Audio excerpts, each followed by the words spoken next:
কংগ্রেস ছেড়ে বিজেপিতে যোগ দেবেন প্রাক্তন প্রদেশ কংগ্রেস সভাপতি অধীর রঞ্জন চৌধুরী। জল্পনা আরও যেন ক্রমশ জোরালো হচ্ছে।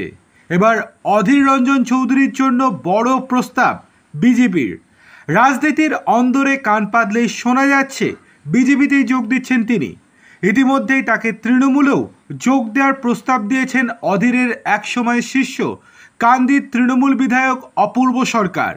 এবার এই প্রসঙ্গে মুখ খুলেছিলেন অভিষেক বন্দ্যোপাধ্যায়ও। প্রদেশ কংগ্রেস সভাপতি অধীর রঞ্জন চৌধুরীর বিদায়ের পরে কংগ্রেস যদি চায় তবে তৃণমূলের সঙ্গে নতুন করে আলোচনায় বসতে পারে, সেটা নয় তাদের ব্যাপার। চলে আসি অধীরের ব্যাপারে। অধীর চৌধুরীর সঙ্গে তৃণমূল লাগাতার বিরোধ তাকে বিজেপির আরও কাছাকাছি এনে দিয়েছে। লোকসভা নির্বাচনের ফলাফলের পরেই অধীরের বিজেপিতে যোগদান নিয়ে একটা আভাস পাওয়া গিয়েছিল। মনে করা হচ্ছে তা সম্ভব হবে আগামী দু মাসের মধ্যেই বিজেপিতে যোগ দিতে পারেন অধীর রঞ্জন চৌধুরী। সূত্র মারফত জানা গিয়েছে অধীর চৌধুরীকে বিজেপিতে যোগদানের প্রস্তাব দেওয়া হয়েছে কেন্দ্রের বিভিন্ন মন্ত্রীর তরফ থেকে।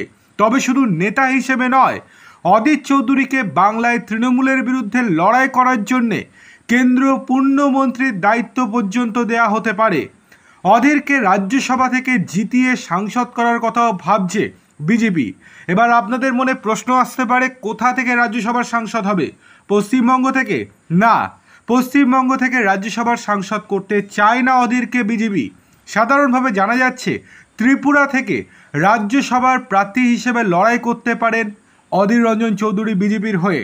দেখার বিষয় এই যে এবার ঠিক কী সিদ্ধান্ত নেন অধীর বাবু।